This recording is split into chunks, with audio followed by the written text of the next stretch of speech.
Hello students, born economist के इस channel में आपका स्वागत है।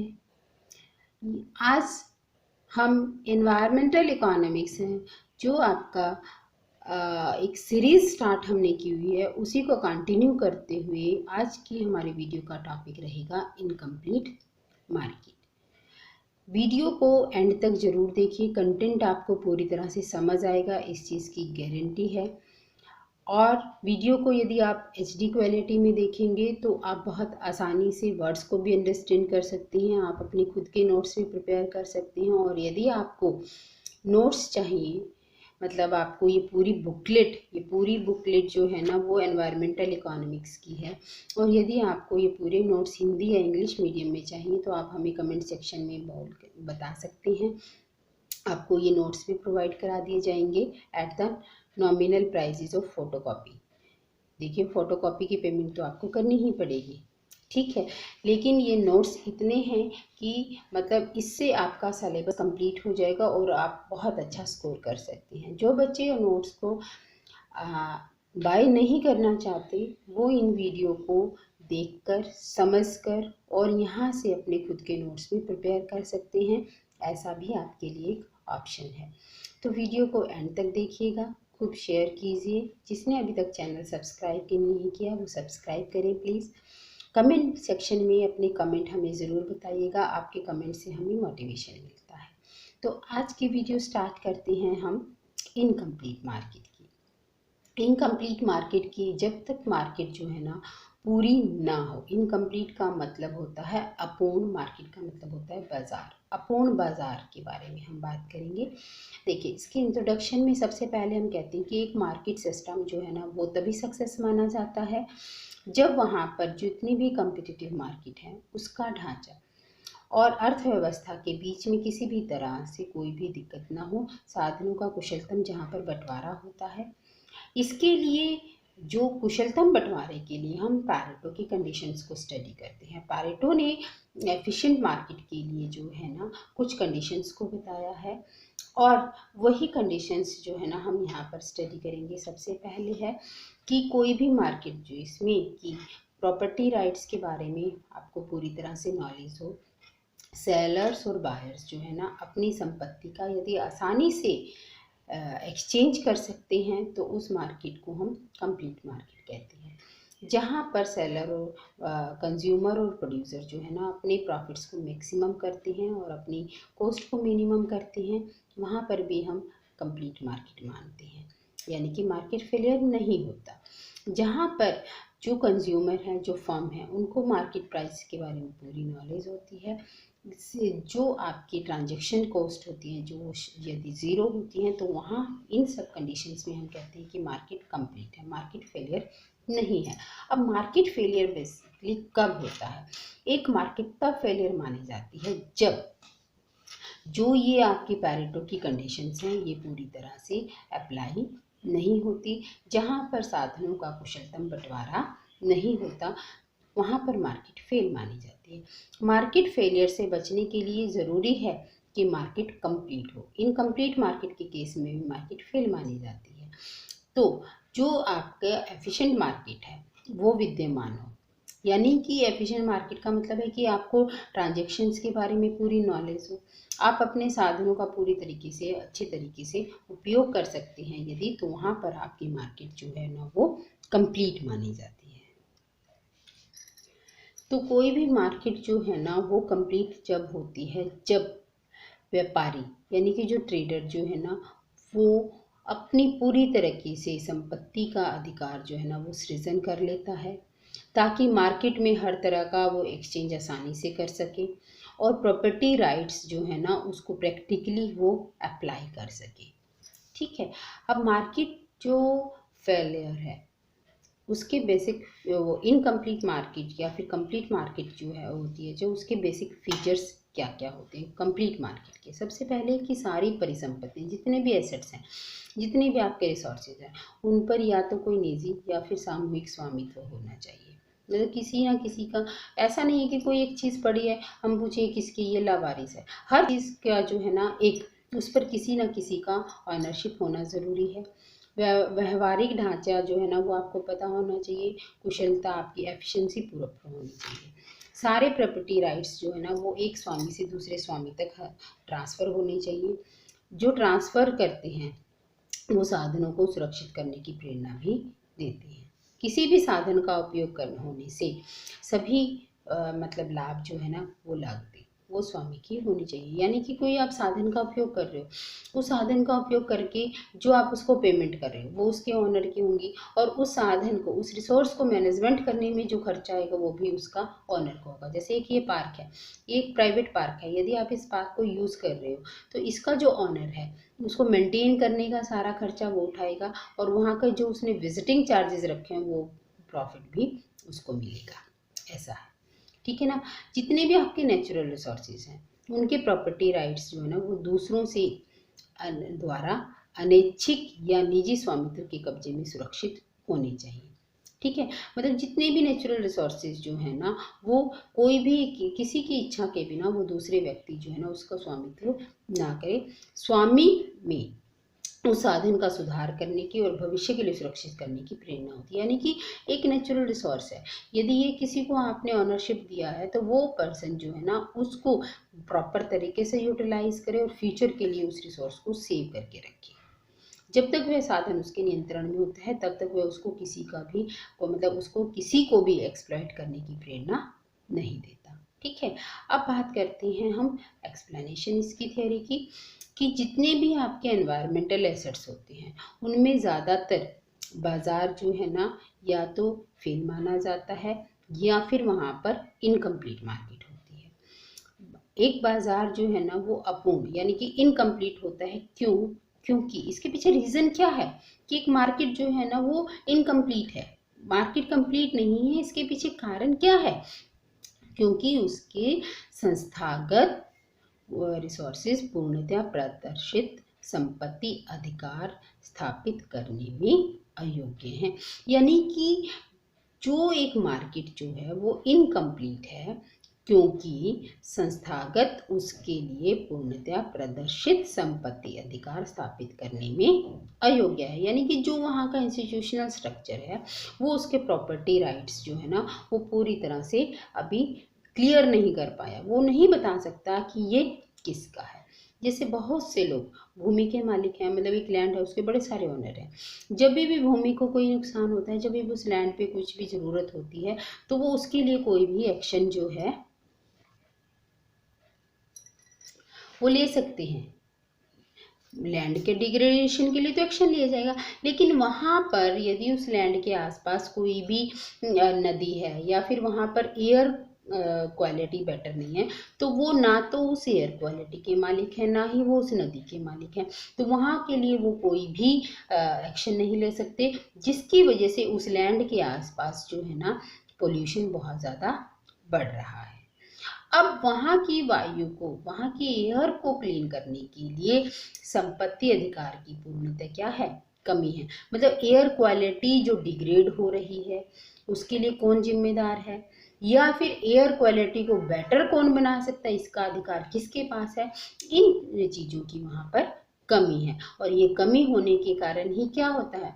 इनकम्प्लीट मार्केट मानी जाती है। समझ गए इनकम्प्लीट मार्केट का मीनिंग? यानी कि प्रॉपर्टी राइट्स जो है ना किसी एरिया के तो आपको पता है और किसी चीज़ के प्रॉपर्टी राइट्स के बारे में आपको नॉलेज ही नहीं है। अब उसके कारण दूसरे को नुकसान पहुंच रहा है तो हम किसी एक पर्सन को ब्लेम नहीं कर सकते, नहीं कर पा रहे कि ये जैसे पर्यावरण में प्रदूषण फैल रहा है तो ये किस पर्सन की वजह से फैल रहा है और उसको उस प्रदूषण को फैलाने का अधिकार है या नहीं है, या फिर अब वो फैल चुका है तो उसको कौन साफ करेगा, उसकी क्वालिटी को बेटर कौन बनाएगा, इसके बारे में जब हमें पूरी तरह से नॉलेज नहीं होती तो उसको इनकम्प्लीट मार्केट कहा जाता है। जैसे यहाँ पर बताया गया है कि एक कोयला की इंडस्ट्री है।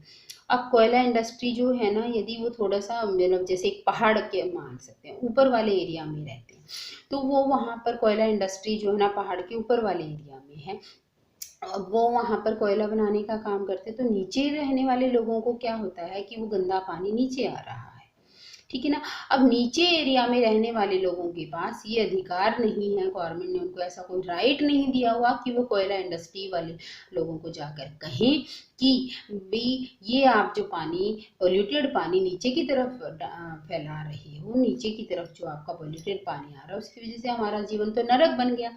इसके बारे में यदि वो उसको पूरी तरह से मतलब डिमांड करने में कैपेबल नहीं है, यदि गवर्नमेंट उनको ये राइट नहीं देती और वो ये उससे प्रदूषण करता है, वो कोयले की इंडस्ट्री वाले मालिक से हर्जाना यदि जुर्माना उसके ऊपर नहीं लगता, तो वहाँ पर हम मार्केट को इनकम्प्लीट मानेंगे।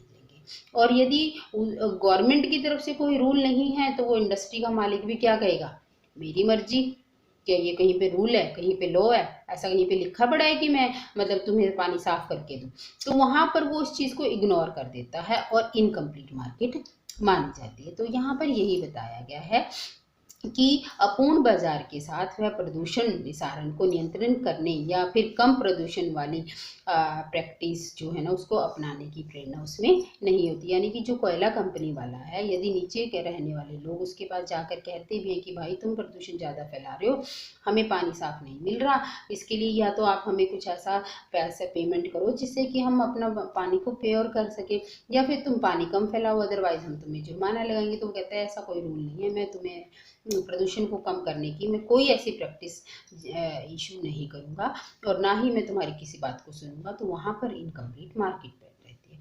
और जो नीचे रहने वाले लोग जो है ना उनके पास कोई ऐसा रूल नहीं है कि वो उसको रोक सके। तो यहाँ पर जो है ना हम इसको कहेंगे incomplete market. Is it clear?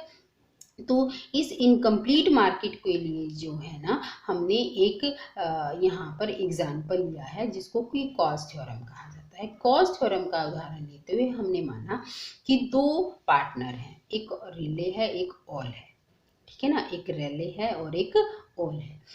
जो एक नदी में प्रदूषण का स्तर जो है, इस जो ऑप्टिमम लेवल की कितना प्रदूषण नदी में होना चाहिए उस लेकर दोनों में जो है ना कहीं एक डिस्प्यूट है। दोनों एक दूसरे की बात को वहाँ पर एग्री नहीं करते। तो उसी एग्जाम्पल को कंटिन्यू करते हुए हमने कहा है कि जो रेले जो है ना वो ऊपर की तरफ रहता है और वो पेपर या पल्प बनाने का काम करता है, ठीक है ना। तो वो अब जैसे पहाड़ के ऊपर वाले एरिया में रहता है, वहाँ पे उसने पल्प बनाने का काम किया, लकड़ी का गुद्दा निकाला, लकड़ी के गुद्दे से वो पेपर बनाने का काम करता है। तो जितना वो पेपर लकड़ी का पल्प उसका यूज़ होता है उतना यूज़ कर लेता है, बाकी सारा का सारा वेस्ट वो नदी में डालता चला जाता है।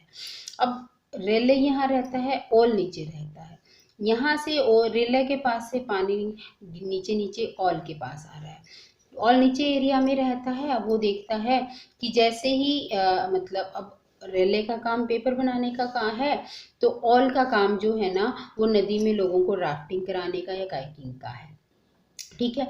अब वो राफ्टिंग के लिए भी वही पानी यूज करता है। अब उसने राफ्टिंग में जैसे ही अपनी बोट डाली तो ऊपर से क्या हुआ, गंदा पानी आना शुरू हो गया।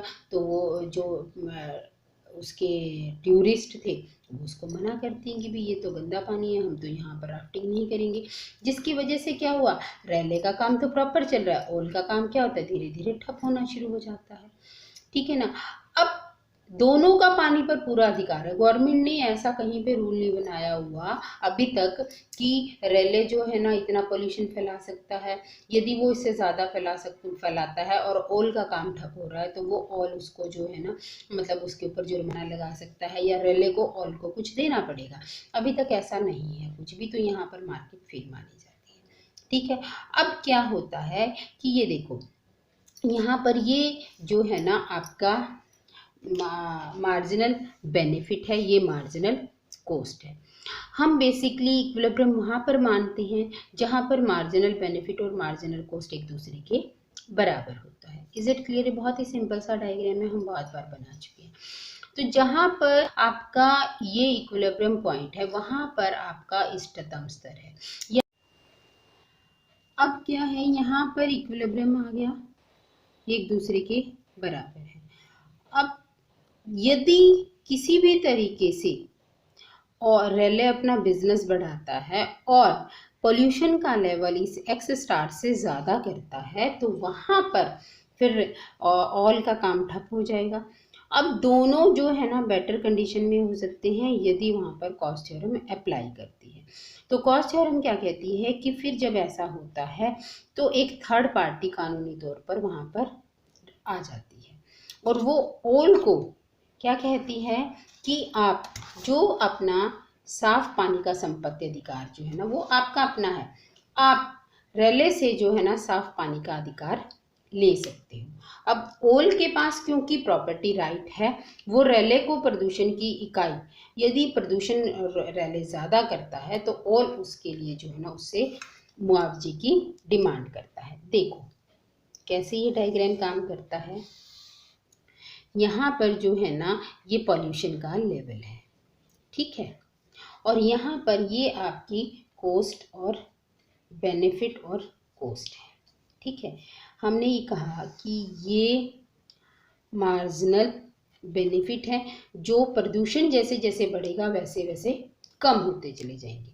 ये आपकी मार्जिनल कॉस्ट है, जैसे जैसे आप पोल्यूशन का लेवल बढ़ाते जाएंगे वैसे वैसे आपकी कॉस्ट बढ़ती चली जाती है और बेनिफिट्स कम हो जाती है। इक्विलिब्रियम इस ई पॉइंट पर है जहाँ पर मार्जिनल बेनिफिट और मार्जिनल कॉस्ट दोनों एक दूसरे के बराबर हैं।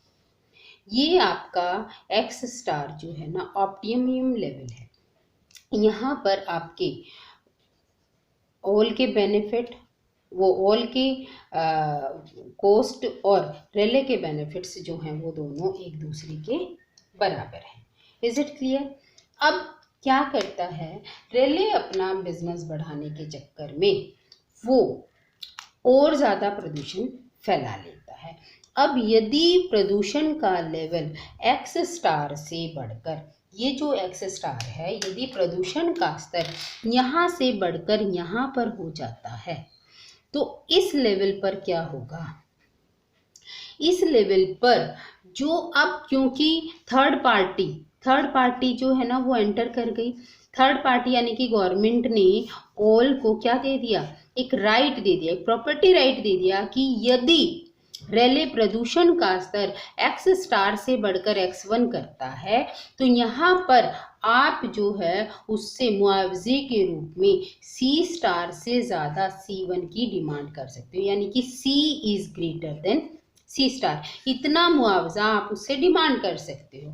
अब यदि जैसे ही रेले ने प्रदूषण का स्तर x स्टार से बढ़ाकर x1 कर दिया, वैसे ही ऑल क्या कहेगा, उसको कहेगा भाई तूने मुझे जो 100 रुपये चार्जेस देने थे अब तो मैं तेरे से 200 रुपये लूँगा।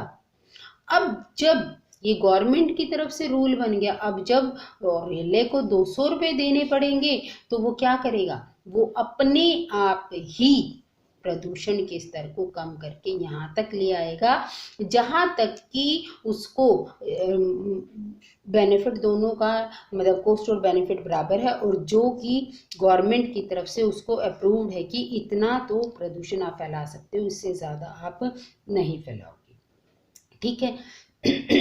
लेकिन अब यदि ऑल सोचता है बेचारा कि कोई बात नहीं, उसका भी काम चलते रहना चाहिए, कोई होते हैं ना ऐसे दयावान से कि कोई बात नहीं वो प्रदूषण फैलाता रहे, प्रदूषण यदि वो ज़्यादा भी फैला रहा है कोई बात नहीं, वो मुझे 100 रुपये की बजाय 50 रुपये दे दे, मुझे तब भी चलेगा।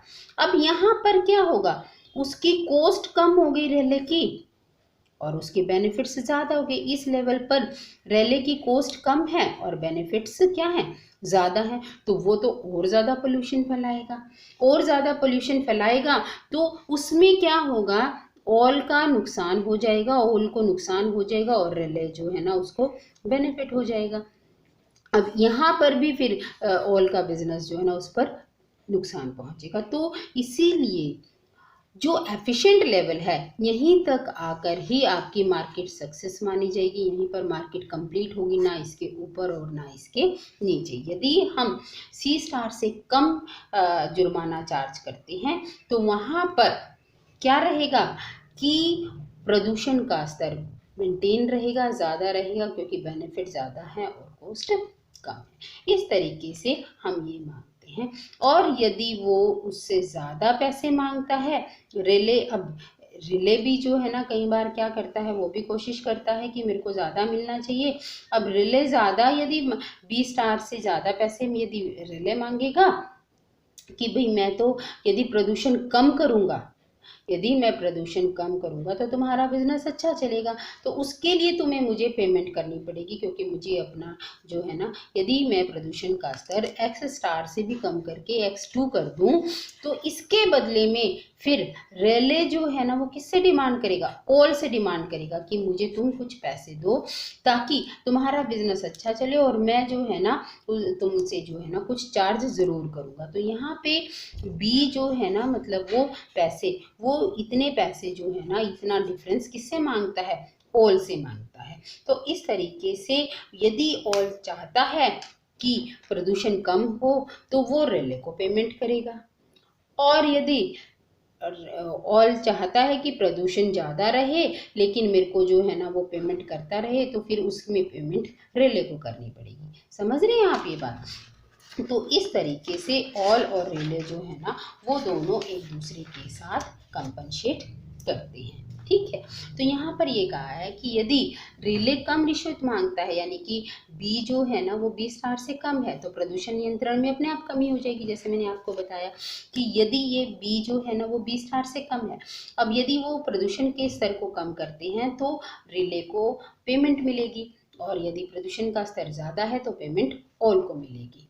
तो अब यदि रिले जो है ना उसकी पूर्ति नहीं कर पाता तो 20 स्टार्स में वो जो है ना मार्केट को क्लियर कर देगा, वहां पर उसको पूरी तरह से वो मिल जाएगा। अब कॉस्ट थ्योरम जो है ना वो क्या कहती है कि ऑप्टिमल पर यूनिट रिश्वत जो है ना, ऑप्टिमल पर यूनिट मुआवजा दोनों यदि एक दूसरे के बराबर हैं तो ऑप्टिमियम लेवल वहीं पर होगा जहां पर बी स्टार और सी स्टार एक दूसरे के बराबर हैं।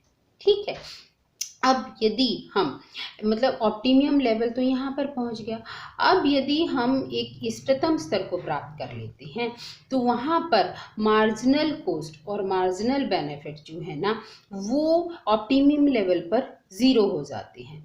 इन डायग्राम्स में क्या दिखाया गया है कि यहाँ पर ये लेवल जो है ना, यहाँ पर मार्जिनल बेनिफिट और मार्जिनल कॉस्ट एक दूसरे के बराबर है।